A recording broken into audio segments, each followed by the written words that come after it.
నమస్కారము. దయచేసి ప్రజలకు రాష్ట్ర ప్రజలకు అందరికీ కూడా నమస్కారము.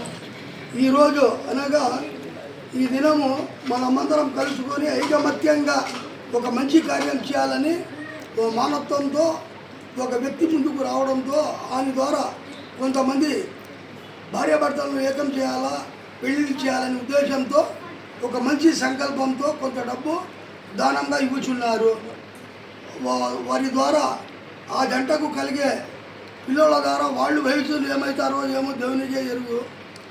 ఈనాడు ఈ కార్యక్రమం చేసేదానికి ముఖ్య కారణం ఏమిటంటే మా రాంప్రసాద్ రెడ్డి గారు ఎమ్మెల్యే కావడము, తర్వాత మాకు మినిస్ట్రీ రావడము, ఆ శుభ సందర్భంలో ఇది ఒక మంచి ఉద్దేశంతో మనము ఈ పని చేయుచున్నాం. దీనికి అందరి ఆశీర్వాదం ఉంది.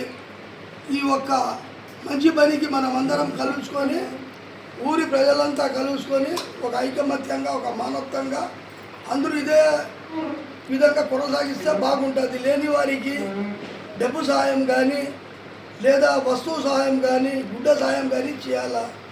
అదేవిధంగా మా రాంప్రసాద్ రెడ్డి గారు కూడా ఈ కొత్తపల్లి లోపల ఒక మంచి హాస్పిటల్ కూడా నిర్మిస్తామన్నారు. ముస్లిం సోదరులు చాలామంది ఉన్నారు, ఇక్కడ డెలివరీ చేయడం చాలా ఇబ్బందికరంగా ఉండదు అని. ఈ విధంగా ఒక్కొక్కరు ఒక్కొక్క రకమైన మంచి పనులు చేస్తే చాలా మంచిదని ఈ దినం మేము అందరికీ కూడా కోరుకుంటున్నాము. ఈ అవకాశం నాకు ఇచ్చినందుకు అందరికీ నమస్కారం.